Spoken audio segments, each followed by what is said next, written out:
J'enseigne aussi au département d'éducation sociale et publique. C'est toujours en numérique que j'enseigne, hein. C'est toujours en lien avec les médias sociaux, les nouvelles technologies, puis tout ça. Aujourd'hui, ce qu'on m'avait demandé de faire, c'est ben, vous parler d'un sujet hein, un peu justement lié à toutes ces questions-là. Et j'ai eu une idée. J'étais à ce moment-là, quand on s'est parlé la première fois, je venais juste de terminer un article qui s'appelle Résistance et contrepoids à l'IA, qui est paru dans la revue Relations. Et là, je me suis dit, il me semble que ça serait une bonne idée de prendre justement un peu ce qu'il y avait dans cet article-là et de finalement ramener un peu ces points-là. Pourquoi? Parce que moi, je ne suis pas une spécialiste hein, des algorithmes, puis des bases de données, puis de tout comment on mélange ça. Mais il y a une chose qui est certaine, c'est que je m'intéresse beaucoup à ces questions-là, la peur qu'on a, l'équilibre qu'il doit avoir, etc. Puis qu'est-ce qui manque finalement hein, pour que tout ça prenne? Parce qu'on a beaucoup de peurs qui sont verbalisées par rapport à l'IA. Les gens ont l'impression, bon, il faut faire des initiatives. Je vois qu'il y a quelques étudiants, étudiantes là, qui étaient dans mon cours d'éthique l'été dernier. On avait parlé de la Déclaration de Montréal parce que j'étais en train de justement finaliser cet article-là, fait que ça me trottait dans la tête. Fait qu'on va revenir un peu dessus, mais avec aussi des nouvelles, des notions dont on n'a peut-être pas discuté, j'espère, dans le cours. En tout cas, de toute façon, souvent, vous me dites que vous l'avez oublié quand on en a discuté, fait que c'est pas si pire. Donc, oui, effectivement, je suis aussi chroniqueuse à l'émission Moteur de recherche. Puis, des fois, je fais un peu de télé, quelque chose que je trouve vraiment compliqué parce qu'il faut se maquiller, c'est long. Oh, mon Dieu, que c'est terrible. Ah, puis, quand on est une fille, ça prend 1 heure de plus qu'un gars. Fait que des fois, je suis comme, il devrait me payer plus cher. Mais vous savez bien que c'est le contraire qui arrive. Fait que, bon, continuons donc là-dessus. Petit mot féministe de la journée. L'IA, les peurs et les espoirs. L'idée, hein, c'est comment on veut utiliser l'IA et ce qu'on entend toujours, ce sont des peurs des fois qui sont situées. C'est drôle parce que je suis en train de rédiger justement mon projet de thèse là, pour faire approuver avant de passer à la cueillette de données. Et on est toujours rendu très loin quand on nous parle de l'IA. Ceux qui travaillent déjà, hein, possiblement justement en apprentissage machine, vous voyez bien que ce qu'on fait apprendre aux machines versus ce qu'on imagine qu'elles sont capables de faire en ce moment, des fois, il y a deux. Hein. On imagine déjà que comme dans un film comme Her, qu'on peut parler avec très fluidement avec les machines, puis ils vont nous jaser ça le matin quand on va se lever. Je ne sais pas si vous avez, comme moi, utilisé des assistants hein, personnels, des assistants vocaux. Euh, il y a encore un petit peu de difficulté. Puis moi, en plus, je ne sais pas ce que je leur fais, mais ils ne me comprennent généralement pas. Je me dis, si les humains me comprennent, que les assistants vocaux ne me comprennent pas, là, en tout cas, c'est peut-être un autre problème qu'on a. Mais donc, ce qu'on a fait à Montréal, quand tout ça a commencé, vraiment, je vous dirais, c'est-à-dire quand Yoshua Benjo, hein, parce que quand j'ai fait cette recherche-là, ce qui m'a surpris, puis c'est drôle parce que c'est-tu la semaine dernière? Oui, c'était le 4 novembre. Non, il y a 2 semaines, il y avait une conférence où j'étais finalement comme dans les personnes qui questionnaient Martin Gibert sur son livre, tu sais, qui est ici d'ailleurs. Je vous le conseille, hein, Faire la morale au robot. Petit livre, super vite, avec vraiment des graphiques, etc., qui se lit super bien puis qui nous permet de voir ces enjeux-là éthiques. Si jamais je redonnais le cours, je pense qu'on irait chercher des grands morceaux qui est dans ce livre-là pour en pouvoir en jaser. C'est écrit de façon très simple. Donc, Yoshua Benjo, très impressionnant. Puis, on match toujours avec pour poser des questions. C'est peut-être parce que je ne suis pas gênée. En tout cas, mais en fait, je suis gênée pareil parce que je trouve quand même que c'est quelqu'un de fort impressionnant. Surtout que je passe toujours après lui. Fait que là, je suis obligée de repartir à partir de ce qu'il dit. Puis c'est compliqué. Bon. Mais bref, l'UA à Montréal, c'est vraiment autour de lui que ça s'organise. Quand on pense au début, là, on pense à partir du moment, puis là, pardonnez-moi, je vais aller voir mes petites notes là-dessus. Quand on pense justement, attendez, je vais tasser sur mon article. Est-ce que vous avez vu l'article apparaître par-dessus les diapos? Oui, c'est mon genre. Je fais ça, ça fait rire les gens. Donc, on parle justement je voudrais vers 2016, quand on a commencé à former des organismes ici, et presque tous les organismes. Vous avez le MILA, hein, Montreal International, comment est-ce qu'il l'appelle? Language, quelque chose. Là. Donc, pour les algorithmes, Montreal International, je pense quelque chose, et algorithms. Le MILA, c'est Yoshua Benjo. Element AI, qui est en restructuration, qui a été créé par Jean-François Desgagnés et Yoshua Benjo, puis ensuite Philippe Baudouin est arrivé. Tous ces organismes-là se sont organisés littéralement autour hein, de celui qui est, comme je dirais, un peu le parrain, hein, un peu partout dans le monde, mais on l'a ici au Québec avec nous, de l'IA. Ça, c'est le beau côté, parce que vraiment, ça a dynamisé énormément, hein, je dirais, tout ce qui touche hein, l'IA à Montréal. C'est pour ça qu'on est rendu avec un écosystème à Ivado, qui est l'Institut de valorisation des données. On a le Mila, on a Element AI, on en a beaucoup d'autres aussi. Il y a vraiment un quartier, littéralement un bâtiment qui est installé autour de ça. Il y a un côté plus commercial. Mais il a fallu après ça se dire, OK, les gens ont peur de l'IA. Comment est-ce qu'on fait pour régler ça? Et ce qu'on a fait, c'est qu'on a commencé à réfléchir, hein, à mettre en forme finalement un comité qui allait, et ça c'est vraiment en 2017, qui allait justement proposer, après avoir interviewé beaucoup de gens, après avoir fait du terrain, de l'ethnographie, hein, une déclaration, la déclaration qu'on a appelée de Montréal sur l'IA et sur les valeurs, puis les valeurs éthiques surtout qu'on devait accoler à l'intelligence artificielle. Et là, l'affaire, c'est que quand on pense à ça, c'est les gens disent, ah, au moment où c'est sorti vers 2017, on était encore un petit peu, hein, on était encore avec les robots, hein, d'un coup que les robots feraient ci, si les robots deviennent plus intelligents que nous, qu'allons-nous faire? Alors qu'on avait bien d'autres problèmes. On a des robots, je dirais, monotâches, qui sont présentement probablement plus à risque pour nous. Hein. Pensons seulement, ne serait-ce que les drones, etc., toutes ces machines-là qu'on envoie un peu partout, qui sont utilisées dans des guerres, etc., qui posent des questions éthiques fondamentales, mais nous, on se questionne souvent sur notre quotidien avec les robots. Vont-ils voler nos jobs? Hein? Vont-ils faire telle chose? Vont-ils décider à notre place? Or, on a bien des problèmes. Avant que le robot anthropomorphique, hein, celui qui a une forme humaine, se promène parmi nous, on a bien d'autres choses à régler, je vous dirais, avant ça. Ne serait-ce que ce que je parlais justement, attends, un petit peu, c'est ici, justement, un livre fort intéressant que vous pouvez trouver d'ailleurs sur le site de l'UQAM, hein, en version numérique, puis aller chercher ce que vous avez besoin. C'est un livre qui s'appelle Algorithms of Oppression. Alors, comment les engins de recherche renforcent le racisme, littéralement. Un livre écrit par Safaya Noblé et qui vient nous expliquer, hein, par exemple, comment justement les premières applications, parce que vous savez que dans les moteurs de recherche, il y a des algorithmes, de plus en plus aussi, je dirais, d'apprentissage. Hein, on sait comment est-ce que vous cherchez, ce que vous voulez chercher, on compare avec d'autres recherches. Donc, qu'est-ce que ça fait? Bien, ça crée des biais. Et qui dit algorithme puis apprentissage machine, on dit souvent on apprend avec des biais. Et ce que Safaya Noblé dénonçait, c'était l'invisibilité des femmes noires dans les résultats de recherche de Google. C'était une première étape parce qu'ensuite, dans ce livre-là, elle va passer à travers toutes sortes, je dirais, de recherches qu'on peut faire sur Google et toutes sortes de choses qui présentement, nous heurte énormément, je dirais, là, comme société nord-américaine. On l'a vu avec l'élection de Trump, on l'a vu avec Black Lives Matter, des gens qui se soulèvent contre un mouvement contre Black Lives Matter. Tu te dis, comment est-ce qu'ils ont fait pour arriver à cette idée-là, que c'était mauvais de dire que la vie des personnes noires est importante?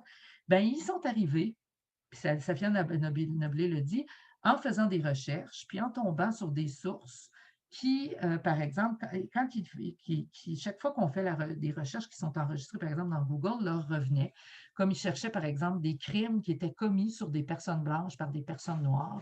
Et là, normalement, il aurait dû trouver que c'était vraiment une minorité et que ce n'était pas vraiment une recherche pertinente, mais Google ne fait pas ce genre de discrimination-là. C'est ce que s'explique Safia Noblé. Des gens comme Dylan Roof arrivent à trouver une information qui n'est absolument pas, je dirais, approuvée, pertinente, etc., parce que nos moteurs de recherche sont rendus des engins de marketing et ils servent surtout à orienter vos achats et à vous placer de la publicité. Et qui veut bien acheter à l'enchère des mots-clés va ressortir mieux dans ces systèmes-là. Fait que ça, c'est un problème déjà qu'on peut identifier, mais pourtant, pensez à la reconnaissance faciale.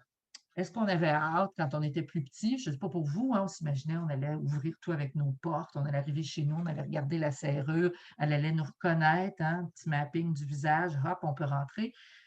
C'est pas aussi finalement fantastique que ça quand on y pense avec le recul.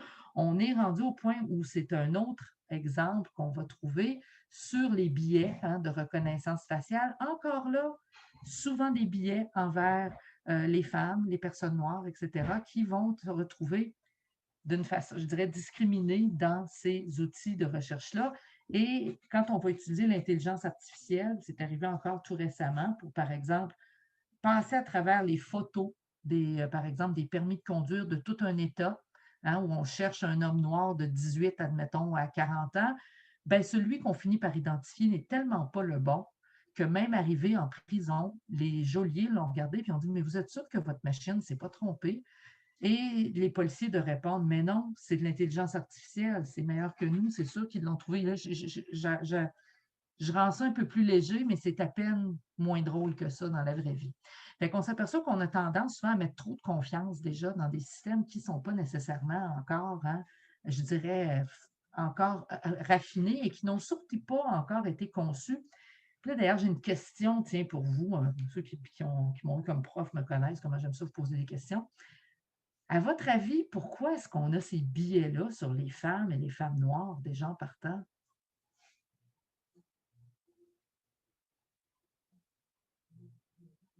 J'attends. Y a-t-il quelqu'un qui a envie de se risquer?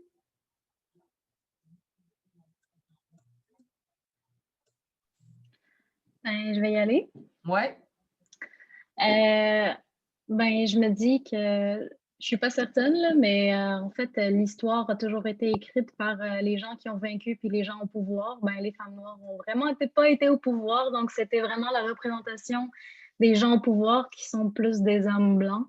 Oui. Donc, ils connaissent moins, vraiment pas beaucoup ces personnes-là qui ont juste des stéréotypes puis des misconceptions.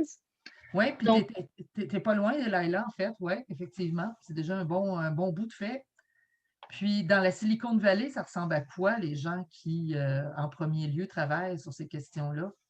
des hommes blancs. 6. Ouais! Fait que là, tu commences à écarter pas mal de monde, hein? Puis là, tu commences à arriver avec des hypothèses comme ça a été vraiment, c'était fantastique. Et au moment où j'ai contesté, c'est à ce moment-là que j'avais commencé à prendre plus contact avec les gens, justement, dans le milieu de l'intelligence artificielle. Je vois un article qui sort où on parle justement d'un site de rencontre.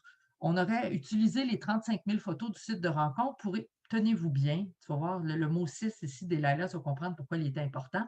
On avait utilisé les photos pour se dire, en regardant l'orientation sexuelle des personnes, donc si on pouvait tirer des traits. Est-ce que les femmes avec un toupette avaient plus de chances d'être hétéros ou gays, les gars qui avaient les sourcils de telle façon, etc. Là, vous vous imaginez, hein, ça a été plus, non seulement c'est sorti, mais c'est sorti dans les médias et les gens en ont parlé. Et là, on se retrouvait à la sphère avec ça, avec Philippe Baudouin, qui était chez Element AI à ce moment-là.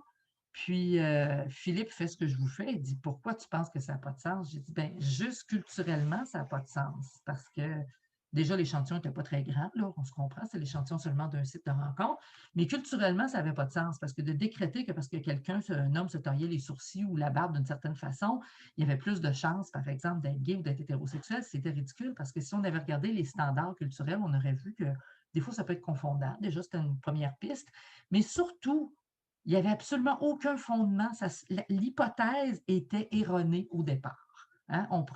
On demandait à la base, finalement, on regardait la base de données et on lui disait: classe-moi donc toutes les photos, hein, de gens qui sont gays, qui sont cis, qui sont ci. Et là, ensuite, on va refaire un autre classement pour voir, hein, quels sont les traits communs entre ces photos-là, puis on va en tirer des grandes lignes. L'hypothèse partait bien mal, puis ensuite, elle se déployait bien mal. À peu près, je vous dirais, tous les 3 4 mois, quand on surveille beaucoup l'actualité, il y a quelqu'un qui réessaye un autre truc comme ça pour aller confirmer un autre billet. Hein, pour se dire: hey, c'est-tu le fun, j'ai une bonne idée, on va passer les photos de tel, tel. Et là, ils reviennent encore avec ça. Et ça vient, savez-vous quoi? Ça vient de l'étude des caractères, genre au 17e siècle, où est-ce qu'on s'imaginait qu'on peut faire des petits dessins des visages, hein, puis déduire qui était mesquin, qui était généreux par la hauteur des pommettes, etc. Fait que ce sont des vieilles croyances comme ça qui ont l'air de nous poursuivre tout le temps. Fait qu'il y a pas mal, pour défaire des biais, il faut aller profondément dans les choses. Et l'affaire, c'est ce que j'ai trouvé vraiment intéressant quand on s'intéresse à ces questions-là, c'est quand on se demande, hein, par exemple, comme Dominique Cardon qui a écrit À quoi rêvent les algorithmes, est-ce qu'on veut savoir, hein, quel monde les algorithmes sont en train de produire, mais surtout quels traits du monde actuel, hein, incluant justement les préjugés sur l'identité de genre, les préjugés discriminatoires envers le groupe culturel, ils vont reproduire. Ça, c'est la question qu'on devrait se poser. Est-ce qu'on n'est pas en train de reproduire les choses dont on essaye, hein, d'un côté, de se débarrasser sans s'en rendre compte, hein, parce que Et franchement, c'est sûr que Safia Noblé, elle est pas mal certaine que ça aiderait un peu si ils testaient un petit peu plus hein, leurs hypothèses avec des groupes différents. Et c'est un peu ça qu'on voulait faire finalement quand on a commencé à penser, je dirais, à l'idée de mettre des normes, de mettre des principes en lien pour mieux comprendre l'intelligence artificielle et pour surtout avoir des principes éthiques pour développer.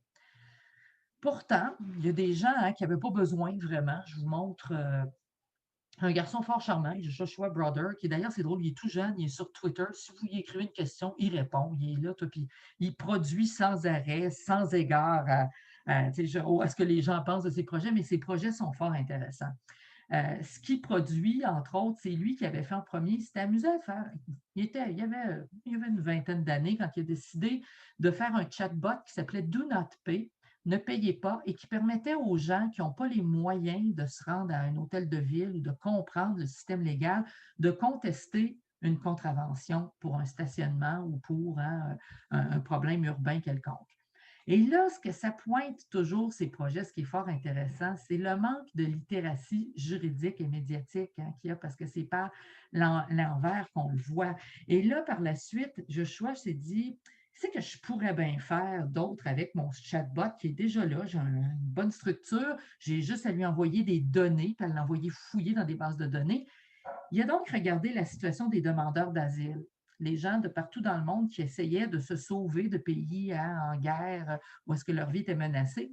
Puis, tu sais, qu'est-ce que c'est le point qui les empêche souvent d'arriver ici? Bien, il s'est aperçu que c'est parce qu'effectivement, quand les gens venaient pour remplir la paperasse, s'ils n'ont pas les moyens d'avoir un avocat, qu'ils ne sont pas capables, eux, de lire le discours juridique, ben, ils doivent essayer de s'arranger tout seuls. Donc, le dossier va être refusé hein, plusieurs fois avant qu'ils finissent par le remplir. Fait que là, il s'est dit, OK, comment rejoindre ces gens-là? Il a pris contact avec Facebook et ça a été quand même compliqué parce qu'on était juste sur le bord de 2016. Et en 2016, qu'est-ce qui arrive au pouvoir? Trump. Fait que pas besoin de vous dire qu'il a changé sa base de données pour celle du Canada à ce moment-là parce qu'il ne pensait pas que les demandeurs d'asile avaient autant de chance aux États-Unis. Et ce qu'il a fait, c'est que normalement, quand vous voulez remplir ces papiers-là, vous devez aller sur le site. Et là, si vous ne connaissez pas les termes, vous ne savez pas comment faire, vous avez le formulaire, vous avez le site qui vous explique comment le remplir, vous pouvez rester là de longues heures hein, avant que ça fonctionne. Et surtout, si vous n'avez pas un ordinateur ou vous êtes sur du mobile, ça peut être pratiquement impossible. Fait que donc, le chatbot installé dans Facebook vous permettait par des questions de remplir le formulaire avec vous. Donc, par exemple, de vous dire, ah, quelle est votre situation? Est-ce que c'est ça? Donc, dans un langage très simple. Et là, à ce moment-là, le chatbot allait hein, dans la base de données chercher la bonne réponse pour que la personne puisse hein, soit la copier-coller ou la rentrer dans le formulaire. Il avait fait la même chose aussi avec le logement social en Angleterre, en proposant aux gens qui avaient besoin d'accéder à un logement d'utiliser un chatbot. Alors, dans les bureaux hein, de location, dans les bureaux justement des bibliothèques, ou dans les bibliothèques où il y avait de l'Internet, parce que ce qu'on ne pense pas souvent, c'est qu'on dit tous les services sont en ligne. Mais là, pensez clivage, hein, il y a du monde qui n'ont pas accès tellement à un Internet fiable. Et s'ils ont accès, c'est dans un bureau public. Et là, ben, ils sont un petit peu pris au dépourvu parce qu'il faut qu'ils fassent vite, ils ne savent pas comment faire.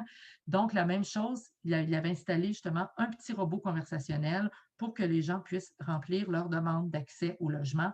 Et comme ça, ben, je dirais par la négative, comme je disais tout à l'heure, il fait ressortir ce qui est là, c'est qu'on a tous ces services-là en ligne, mais il y a beaucoup de gens qui n'ont pas les capacités nécessaires hein, pour faire des recherches. Puis là, je vous dirais même, sérieusement, même si on est vraiment là, toutes des gens capables de lire beaucoup, allez sur un site gouvernemental, trouver une réponse, vous m'en donnerez des nouvelles. Il y a des fois, il y a de quoi hein, vraiment se demander son scellé.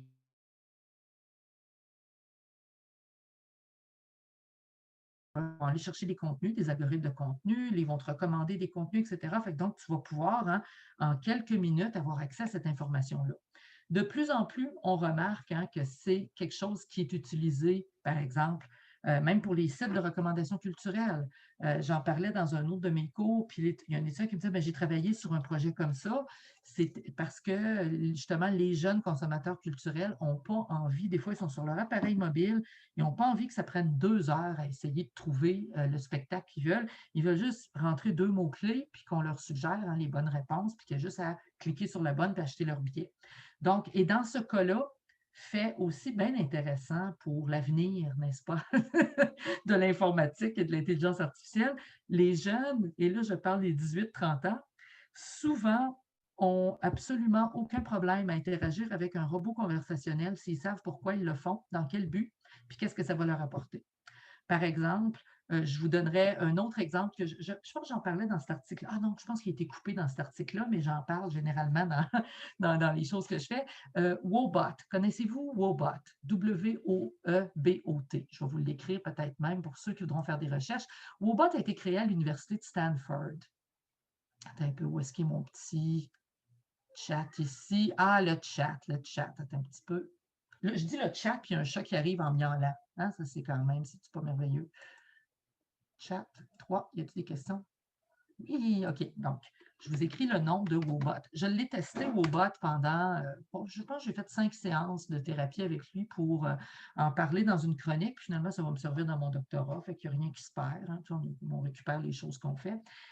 Là, au début, moi, j'avais la réaction de génération X. J'étais comme, je ne peux pas croire qu'on va utiliser un robot comme ça qui me pose des questions, qui par mes réponses, choix de réponse, me propose des exercices thérapeutiques. Ça me mettait un peu mal à l'aise. Dernièrement, j'ai lu une étude qui avait interviewé des étudiants, souvent 18-30 ans, qui n'avaient pas beaucoup de moyens. Il faut se dire que ces temps-ci, l'accès, par exemple, aux services en santé mentale est assez restreint. Donc, eux, quand on leur demandait pourquoi ils avaient utilisé Mobot, ils disaient, ben, d'abord, ça ne coûte rien. Puis ensuite, ça me permet de gérer moi-même rapidement, genre de faire une séance, d'aller faire des exercices. Donc, ce que je veux, je l'ai. Hein. Moi, ce que je voulais, c'était qu'on me donne des conseils puis que je puisse prendre ma santé mentale en main ou en tout cas commencer avec Mobot. Et j'ai eu ce résultat-là. Là, on se dit, ah, OK. Tout d'un coup, on s'aperçoit que, tu peux, comme quand tu demandes aux gens ce qu'ils veulent, hein, puis probablement que Stanford, l'université, l'avait fait avant parce qu'ils avaient quand même testé sur des groupes d'étudiants, tu arrives à un produit qui va aider les gens. Pensons, j'en ai parlé d'ailleurs avec justement, je pense à Corinne, avec Anne-Sophie Letellier, là, qui est dans Crypto Québec, toutes sortes de choses comme ça. On parlait justement des applications de traçage qui avaient été proposées, une par le Mila, une à Ottawa par Shopify et Apple, si je ne me trompe pas. Et qu'est-ce qui a été problématique au début, qui a ralenti beaucoup? On avait l'impression que personne n'avait parlé à personne. Tout le monde avait une idée de comment faire la chose. Puis malgré toutes les règles éthiques qu'on avait mis, ben, on n'était pas vraiment au courant de ce que les gens étaient prêts à concéder, puis comment ça fonctionnait, puis qu'est-ce qu'on devait leur expliquer. Fait que c'est toujours un peu ça. Et c'est là que j'arrive avec l'histoire de la Déclaration de Montréal, parce que quand on a fait des travaux de co-construction pour la Déclaration de Montréal, ben, l'idée, c'était d'établir des grands principes, aller chercher votre input comme citoyenne, comme citoyen, puis ensuite de dire, OK, qu'est-ce qui inquiète les gens, puis c'est de ça qu'on va parler dans la déclaration.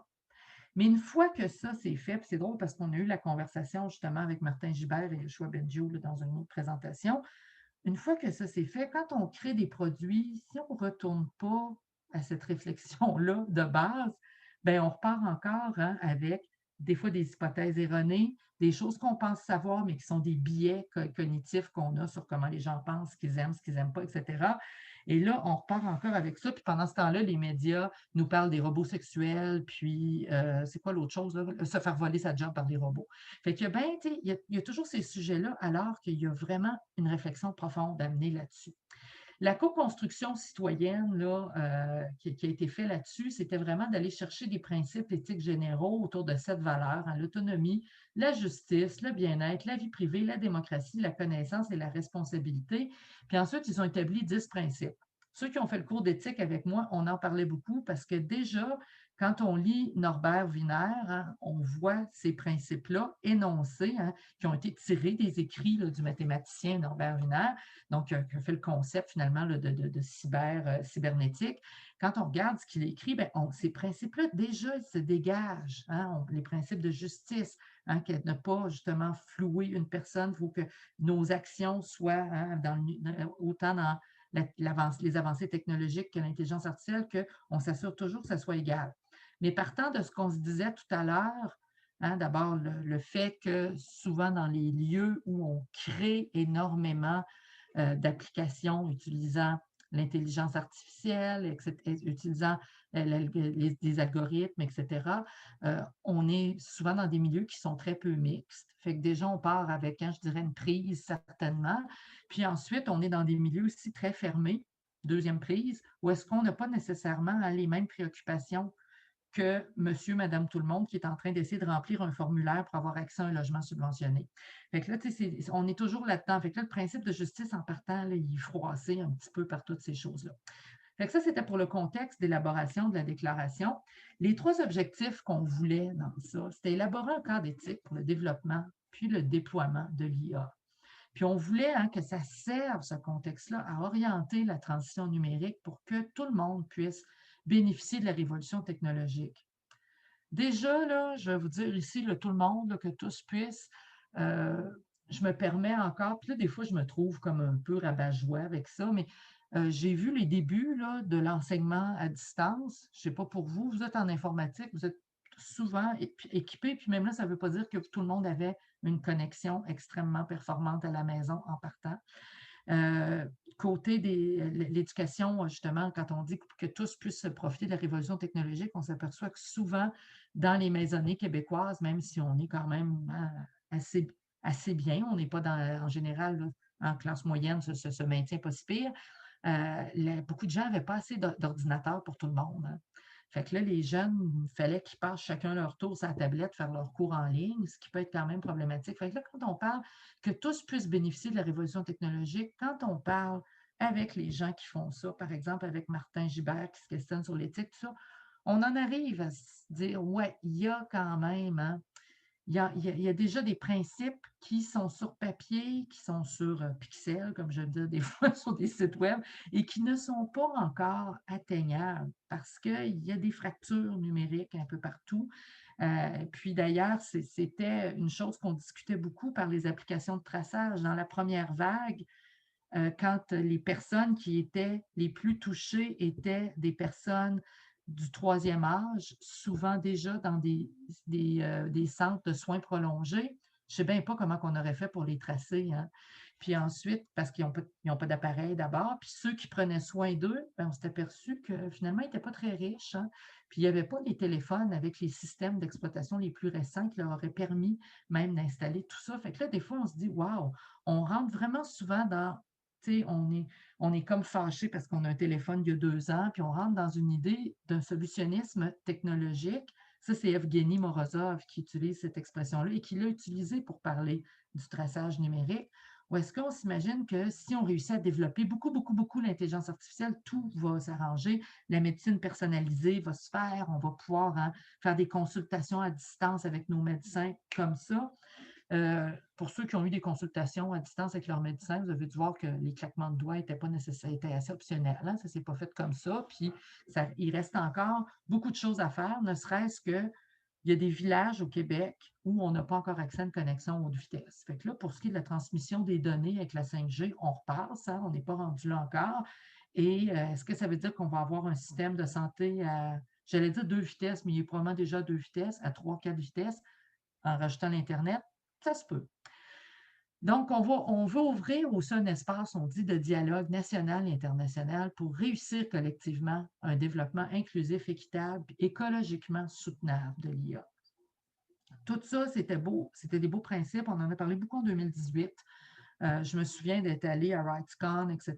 La gang de Montréal était là pour présenter justement la déclaration. Ils ont fait plusieurs villes au Canada. On en a parlé un peu partout. Mais on va se le dire, au quotidien, les gens qui développent dans des entreprises, puis tout ça, je ne suis pas sûre qu'ils sont tout le temps dans ces principes-là. En fait, je suis même certaine qu'ils ne sont pas dans ces principes-là.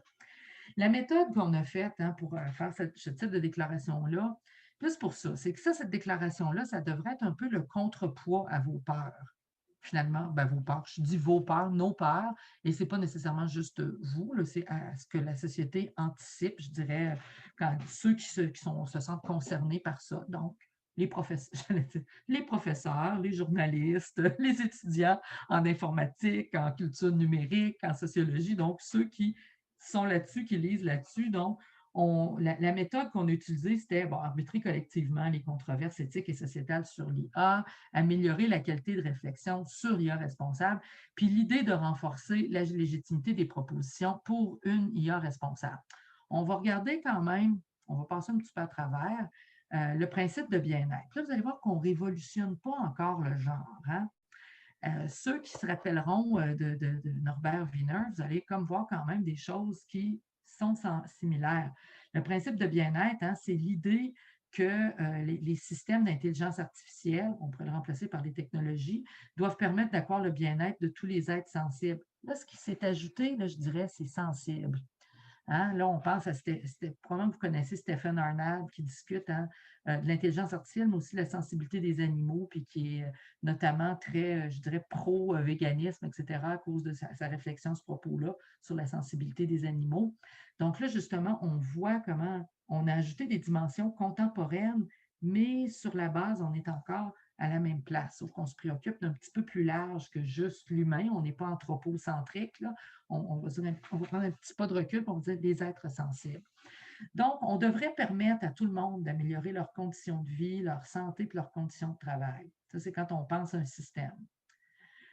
Les systèmes d'intelligence artificielle devraient permettre aux individus de satisfaire leurs préférences dans les limites de ce qui ne cause pas de tort à un autre être sensible. Les SIA doivent permettre aux individus d'exercer leurs capacités physiques et intellectuelles, puis ne doivent pas constituer une source de mal-être, sauf si ce dernier permet d'engendrer un bien-être supérieur que l'on ne peut atteindre autrement. Puis ces systèmes-là ne devraient pas aussi contribuer à augmenter le stress, l'anxiété, le sentiment de harcèlement lié à l'environnement numérique. Je me permets une pause significative ici. Jusqu'à maintenant, ça ne va pas fort. Je me trouve drôle, excusez. C'est parce que vraiment, j'ai comme au contraire l'impression que plus, puis vous, c'est personnel, peut-être que vous partagerez cela avec moi, plus on augmente hein, la surveillance par de la reconnaissance faciale, ça, moi, j'ai comme l'impression plutôt que notre stress et notre anxiété augmentent. Hein. Il y a même été question d'installer, je pense que ça s'est fait, des systèmes dans Zoom hein, pour surveiller les étudiants quand ils font leurs travaux et leurs examens afin qu'ils ne trichent pas. Moi, je me disais, what about qu'on invente des façons d'évaluer qui font que si tu triches, tant pis pour toi, tu n'aurais pas appris, puis que tu n'auras pas une note extraordinaire. Moi, vous le savez, je pratique souvent, ceux qui ont des cours avec moi, des évaluations où est-ce que même si tu triches, je ne sais pas vraiment ce que ça va t'apporter parce que tu es censé arriver avec quelque chose de personnel qui est ta réflexion. Fait que si c'est la même que l'autre à côté, je m'en doute un petit peu. Fait que donc, il y a cette question-là. Donc, toujours, hein, on pense, on met nos ornières, puis on regarde tout ça, puis on se dit, c'est beau, on s'en va, on ne crée pas l'anxiété. Mais la réalité, juste une invention comme, par exemple, les notifications, Facebook, les notifications qui viennent d'à peu près tout l'environnement numérique que vous avez, les interpellations constantes que vous avez qui sont faites par des systèmes publicitaires qui marchent aussi avec des algorithmes, puis qui commencent à intégrer de plus en plus d'apprentissage machine, ne sont pas là vraiment pour vous garder full relax. C'est vraiment, c'est pas le but, mais comme je vous dis, ça, c'est les principes et je ne suis pas sûre qu'on développe avec ça. Le respect de l'autonomie, hein, c'est qu'on devrait vous aider à accroître le contrôle sur votre vie et sur votre environnement. Et là, on parle d'incapacité. Je pense qu'on avait parlé de ça. Hein, je me demande, Corinne, tu n'es pas dans le cours avec toi, ou est-ce qu'on était dans l'empowerment, puis on cherchait le mot en français, puis là, on était sans pouvoirer, puis là, on est arrivé finalement à incapacité, mais on trouvait ça un peu quelque chose aussi de malaisant. Mais bref, ça a l'air que c'est ce qui est consacré, c'est l'encapacitement. C'est comme si on a l'impression qu'on s'est fait mettre une grosse chape de plomb quand on entend cette expression-là. Moi, je suis sensible au son, ça me fait ça. Donc, les systèmes, donc, devraient aider les individus à réaliser leurs propres objectifs moraux puis leur conception d'une vie digne d'être vécue. Là, je suis comme, ouais, on va loin avec ça. Puis moi, je vais vous dire ce que j'avais fait comme exercice. Je suis allée voir c'était quoi que les gens ont dit pour qu'on arrive à dire ça. Fait que souvent, c'était des mots-clés qui ressortaient. Et des fois, toutes les choses qui ont été dites, je te crois même pas, Axel qui dit c'est Moodle qui me stresse. Ça, c'est mes petits, c'est ouais, c'est ceux que j'appelais les coquins de l'été dernier, ça. Ouais, ouais, ouais. Je veux dire, premier cours complètement numérique, parenthèse ici. Et j'avais, Axel, puis, un autre de vos collègues, Michael Capone, je pense, ou Capone, qui je vois tout de suite que vous riez parce que je me faisais tirer, hein, pull a leg tout le temps par eux parce que je prenais leurs émotions bien hein, j'étais vraiment, j'avais ça à cœur et là, ils faisaient toujours semblant qu'ils ne comprenaient pas. Fait que là, je me répétais. En tout cas, c'est pas grave, j'ai un bon caractère. Fait que là, oui, oui, oui, Audrey s'en rappelle aussi. Hein, je pense qu'on a. Des fois, j'étais comme je vous lis plus, je ne vous lis plus dans le chat. Je disais là, j'arrête parce que vous me tirez un peu trop là, par la manche, c'est un peu fatigant. Donc, on dit que les institutions publiques ne devraient pas utiliser les systèmes d'intelligence artificielle pour promouvoir ou défavoriser une conception de la vie bonne. Là, ceux qui pourront m'expliquer c'est quoi une conception de la vie bonne, bonne chance, c'est pas à cause de la structure, c'est quoi une bonne vie? C'est assez subjectif hein, quand même comme affaire. Pour les gens qui essaient de remplir le petit formulaire là, que notre ami Brother leur a fait pour essayer d'immigrer, hein, pour essayer de faire une demande d'asile, la conception de la vie bonne, c'est peut-être pas la même que la mienne. Je veux dire, on n'a peut-être pas notre niveau de sensibilité placé aux mêmes endroits. Puis, on dit qu'il faut donc en capaciter les citoyens face aux technologies du numérique en assurant l'accès à différents types de savoirs pertinents. Ouais.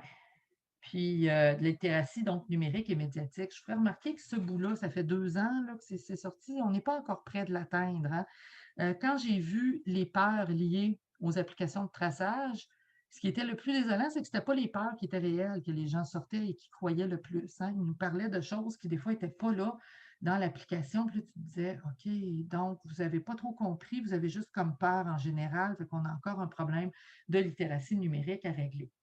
Puis, on dit que, ça c'est merveilleux, ça, je passe quelques points pour vous, là, que le développement des systèmes d'intelligence artificielle doit éviter de créer des dépendances par les techniques de captation de l'attention et par l'imitation de l'apparence humaine qui induit une confusion entre les SIA et les humains.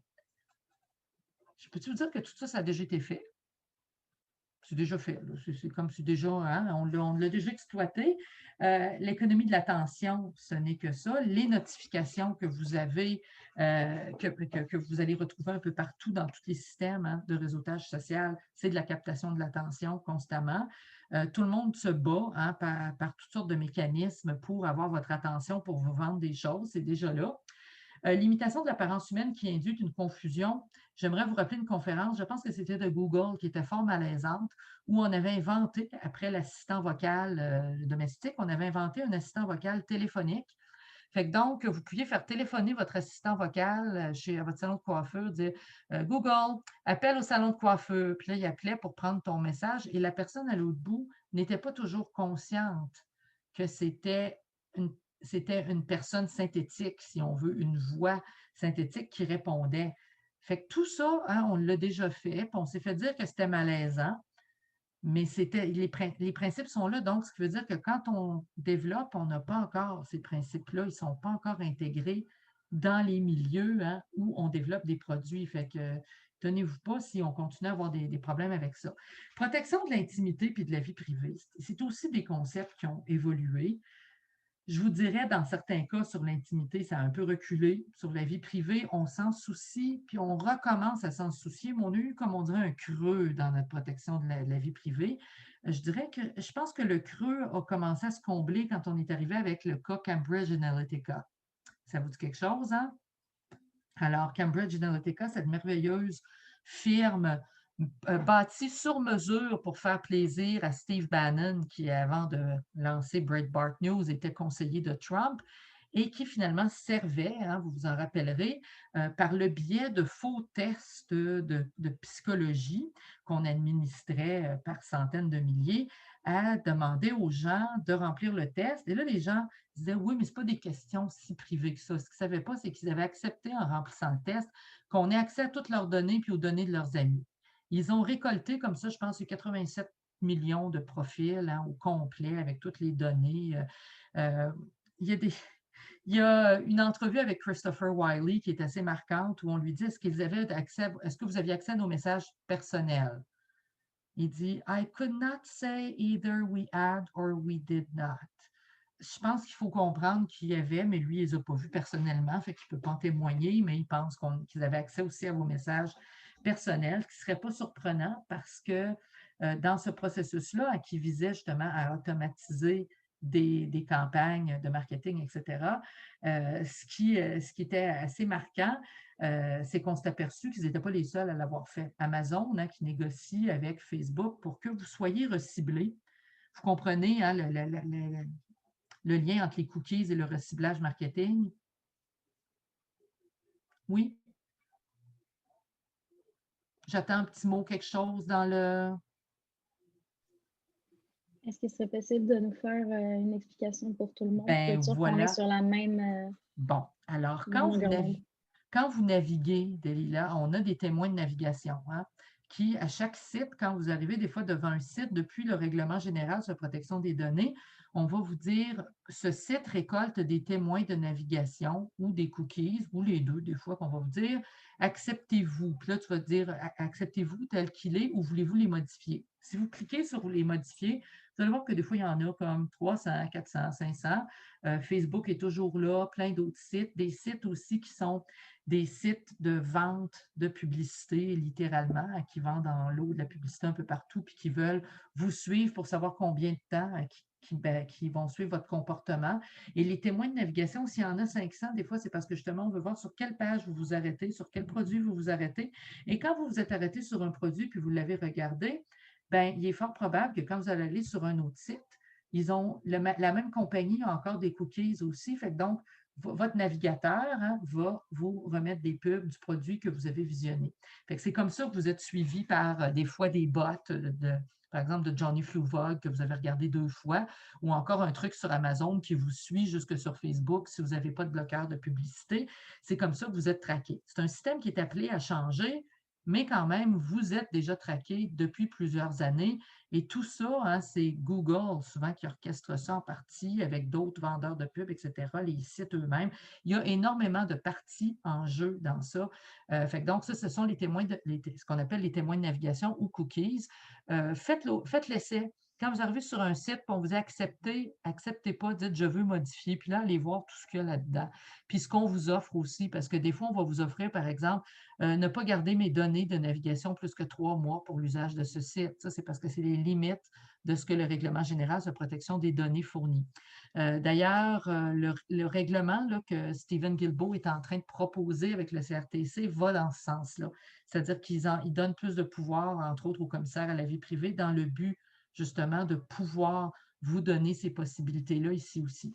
Et pendant ce temps-là, Google est en train de dire qu'est-ce qu'on ferait bien remplacer les cookies par une autre nouvelle forme, difficilement repérable, de traçage de vos habitudes de consommation, que ça va encore vous prendre 5 ans au moins à comprendre. Fait que comme ça, on va pouvoir hein, continuer bien longtemps.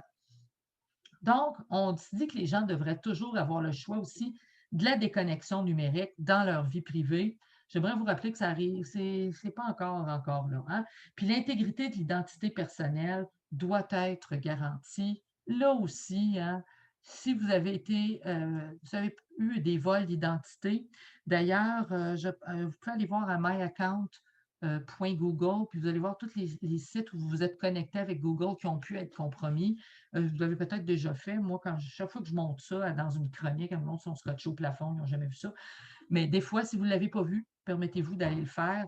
Des fois, ça vous permet de faire le ménage, de vous désabonner de plusieurs sites que vous n'utilisez plus. Moi, quand je suis allée, j'avais 15 sites où mon identité avait été compromise. C'était tous des sites que je n'utilisais pas, fait que j'ai tout flushé ça. Le principe de solidarité, hein, donc, ça doit vous aider à maintenir des relations humaines puis la solidarité entre les personnes et les générations. Je vous passe ça assez rapidement. Participation démocratique, hein, ça devrait justement satisfaire les critères d'intelligibilité, de justifiabilité puis d'accessibilité, puis vous devriez pouvoir être soumis à un examen. Les sites devraient pouvoir être soumis à un examen, un débat puis un contrôle démocratique. Par exemple, tout utilisateur d'un service qui recourt à des agents conversationnels doit pouvoir identifier facilement s'il interagit avec un SIA ou une personne. Ça va de soi, ça devrait toujours être précisé, mais il faut le dire, ça a l'air. Puis le code des algorithmes publics ou privés doit toujours être accessible aux autorités publiques compétentes. Est-ce que ça l'est présentement?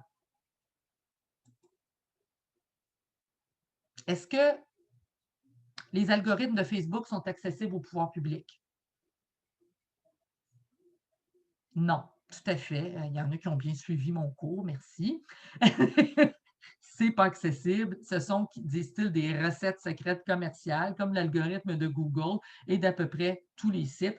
Donc, ça devrait l'être, mais il devrait au moins avoir, on se l'est déjà dit, ça, des fois, quand ceux qui ont pris des cours avec moi ou avec d'autres profs, j'imagine qu'il y a des profs, même comme Sébastien, tout ça, qui en parlent aussi, on devrait pouvoir avoir accès à ça. Sinon, des comités de gens qui comprennent ça devraient pouvoir avoir accès à ça pour voir si vous êtes en train de vous faire amancher, comme c'est le cas, par exemple, avec Facebook, qui, on va se le dire, n'a pas vraiment réussi à nous aider beaucoup côté participation démocratique, en mêlant beaucoup les gens au contraire.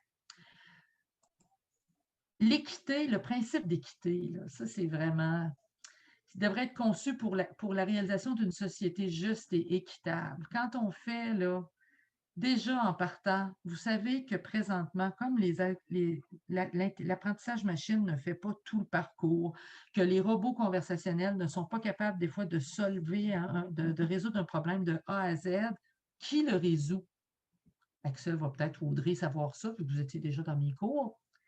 Qui peut, est-ce qu'il y a c'est quoi les entités qui, au bout du compte, quand vous faites une demande en ligne, que vous essayez de faire un processus qui va résoudre ce processus-là si l'intelligence artificielle n'a pas été capable de le faire?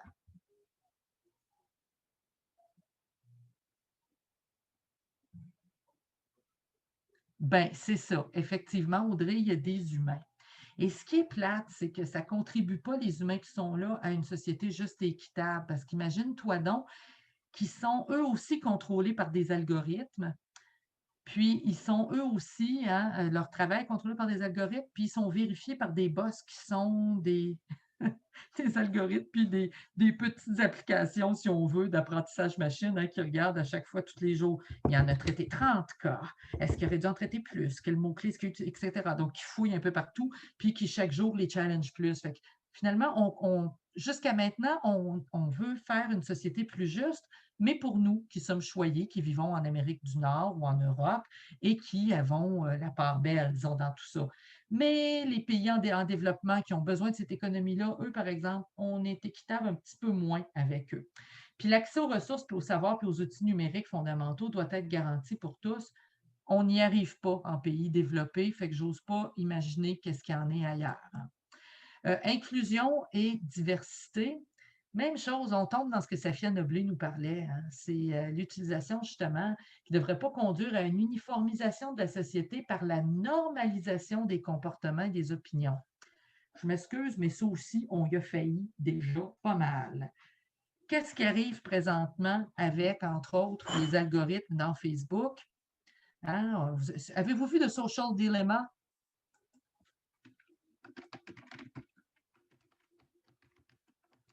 Ça vous dit quelque chose? Je regarde, j'attends une petite réponse.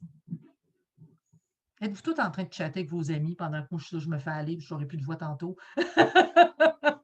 Bon, Axel ne l'a pas vu, Delilah dit va le voir. Bon, quand vous allez le voir, parce que vous le regarderez, je vais vous dire, il y a des bouts qui sont cheesy, là, puis ne me blâmez pas, là, c'est pas de ma faute, mais vous allez comprendre qu'il y a des algorithmes, il y a je dirais des fonctions d'apprentissage machine dans ce que Facebook a mis au point, des fonctions de reconnaissance, des mots utilisés, etc. aussi, qui n'aident pas, n'est-ce pas, à avoir des opinions. Les gens ont l'impression que, oui, on a le droit d'avoir des opinions divergentes. En fait, on ne voit que ça, des opinions complètement polarisées. Pourquoi? Parce que quand vous commencez à faire de la recherche, faites le test sur YouTube en prenant un navigateur pas trop sécuritaire, genre Chrome, là, ou quelque chose comme ça. Et là, regardez des vidéos, par exemple, sur la droite, sur les anti-vaccins, etc. Vous allez en revoir tout le temps plus. Et vous allez vous apercevoir qu'on vous recommande toujours de plus en plus de contenu et qu'éventuellement, comme YouTube appartient à Google, quand vous allez faire une recherche sur Google, on va vous proposer des choses qui vont dans le sens de ce que vous aviez fait comme recherche au départ. Ben ça aide pas en société, hein. Ça fait que quand vous parlez là, à grand-papa à Noël, puis qu'il est rendu super pro-Trump, puis que vous lui expliquez qu'en fait, il y avait beaucoup de choses dans les règlements que Trump a fait, comme abolir la neutralité du net, il va dire: «Ben, t'es-tu malade? Ça n'a pas de sens. Voyons, c'est pas ça pantoute». Ben, c'est parce que en faisant toujours les mêmes recherches, puis en regardant toujours les mêmes posts, hein, il y a même Martine Saint-Victor qui a fait un beau petit test. Elle a écouté Fox pendant plusieurs jours pour voir quel aspect du monde allait lui manquer. Elle a vu qu'il en manquait beaucoup, hein, elle avait juste une vision des choses. Fait que donc, c'est la même chose se passe en ligne. Fait qu'on disait que ça ne devrait pas normaliser les comportements. Non seulement on les a normalisés, mais on les a polarisés avec ça.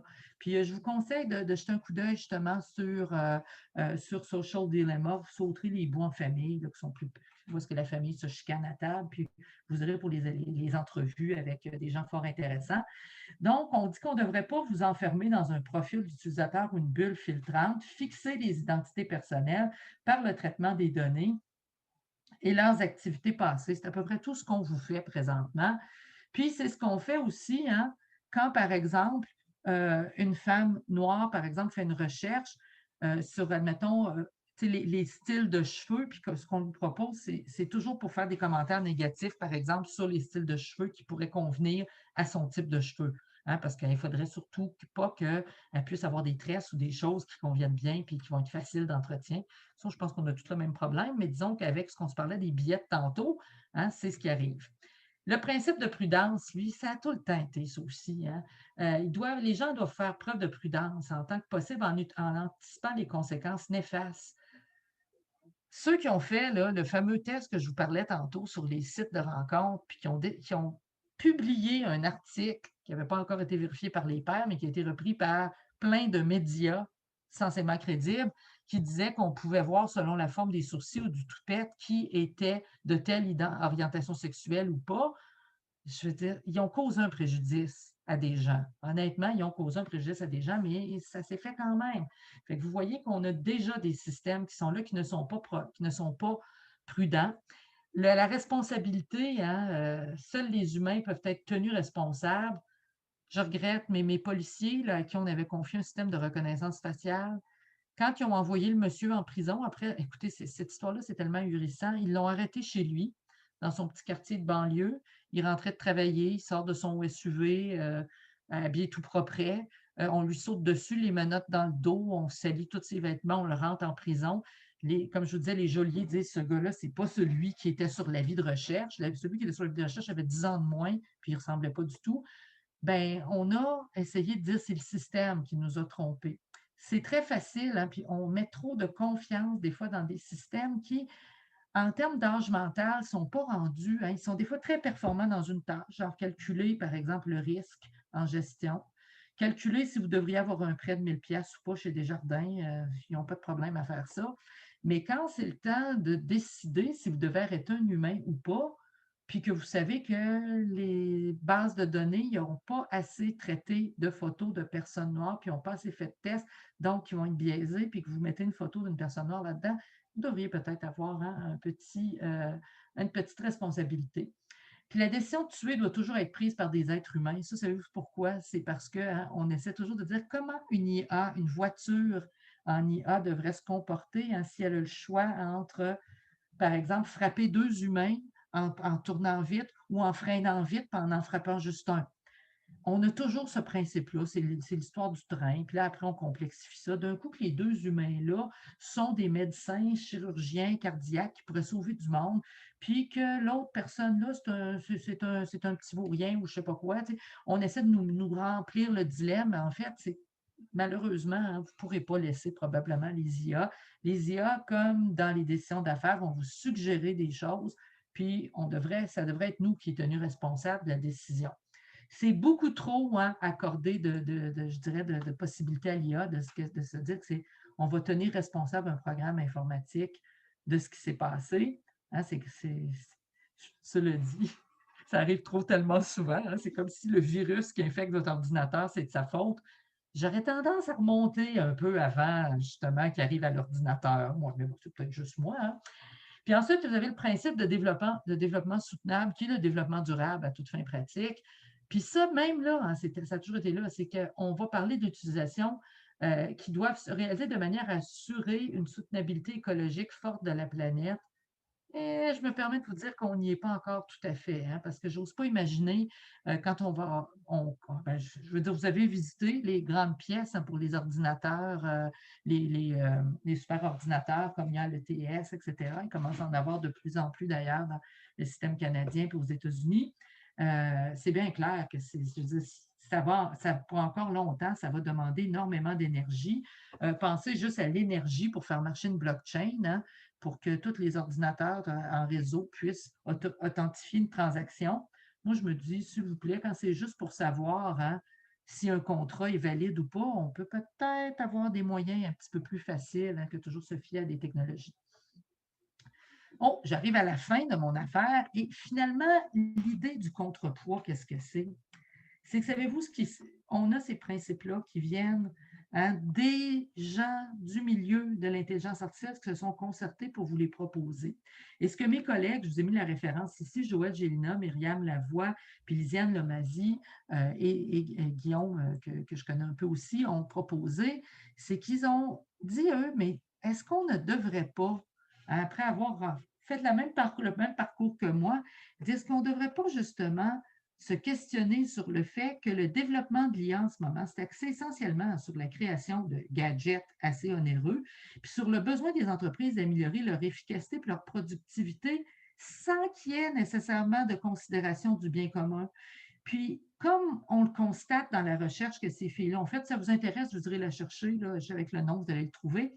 Est-ce qu'on se dit que les risques sociaux là, qui sont associés présentement ne pourront pas être minimisés? Hein? On a tellement peu d'organismes qui s'assurent justement de faire de l'éducation aux médias, qui s'assurent d'aider les gens à mieux comprendre justement comment tous ces fonctionnements-là se font, que c'est difficile, les principes que je vous ai présentés, de s'assurer qu'ils vont être respectés. Et là, quand on nous dit c'est la manne pour tous les Québécois, l'intelligence artificielle, regardez juste l'effet des quartiers intelligents, là, des quartiers où on développe l'intelligence artificielle sur la vie des citoyens d'une ville. Souvent, il se trouve que les habitations deviennent hors de prix. Les gens sont plus capables de vivre dans ces quartiers-là parce que c'est un domaine qui ramasse beaucoup plus d'argent que les autres. Et là, présentement, on n'est absolument pas assuré hein, que les investissements publics majeurs qui se font vont se métamorphoser en retombées ou même que les principes dont je vous ai parlé vont servir justement, hein, vont être mis, je dirais, à l'étude dans chaque projet qu'on fait. Ça a été très drôle parce que je pense que Ella était là cet été, puis Axel aussi, quand on a parlé justement avec Anne-Sophie du développement des applications de traçage des contacts pour la COVID-19. Bien, on se disait justement comment se fait-il que, par exemple, les gens du Mila, les gens de Shopify, qui est le côté commercial, n'ont pas fait de comité, hein, n'ont pas rencontré des gens comme ils étaient censés faire avant de développer leur produit. Ben, je pense que ça vous montre hein, que quand c'est seulement des principes éthiques, ce n'est pas des lois, c'est la bonne volonté des gens de les respecter. Puis quand les gens sont dedans, qui les ont faits, qui se les ont peut-être affichés, je ne sais pas moi, sur les murs, soit ils ont tendance à plus les voir. Hein. Fait qu'à ce moment-là, si on veut une résistance un peu à ça, puis qu'on veut continuer la réflexion éthique, ben, il va falloir que la réflexion vienne de partout, pas juste de ceux qui produisent de l'IA. Hein. Il va falloir que ce soit des comités hein, de gens en informatique, en sociologie, etc., puis qu'on mette tout je dirais, ce jus cérébral-là à contribution pour ne serait-ce que se questionner sur invitons donc Safia Noblé à nous parler. Ça serait une bonne idée, ça, si Corinne nous écoute. Là, je pense qu'avoir quelqu'un comme Safia Noblé pour nous parler justement des algorithmes et de l'oppression que ça peut faire, je pense qu'un jour, on espère qu'on va pouvoir faire ça. Bien, il y a toute cette expertise-là, hein, mixte, qu'il faut mettre de l'avant. Puis pas juste que l'IA se développe à une place pendant que nous autres, on est autour, puis on essaie de comprendre comment ça fonctionne. Fait que voilà, c'est la fin de mon speech groupe. Avez-vous des questions? Ben, moi, je veux dire merci déjà. C'était très intéressant. Moi, je suis le cours en ce moment avec Anne-Sophie d'éthique. Ah, OK. Fait qu'il y a beaucoup de choses qui résonnaient. On a parlé de la Déclaration de Montréal Oui. il y a 2 semaines. Fait que merci beaucoup, c'était vraiment très intéressant. Merci. Je réfléchis à des questions. Je vais laisser la parole aux autres. Ella qui dit beau Ella. Oh oui, c'est vrai, c'est parce que ça ressemble à son nom. C'est vrai, j'ai des petits tics langagiers. Corinne, comme ça. peut-être si on enlève l'enregistrement, peut-être les gens vont être moins gênés de poser des questions. Ouais, j'ai fait ça à l'instant. Merci.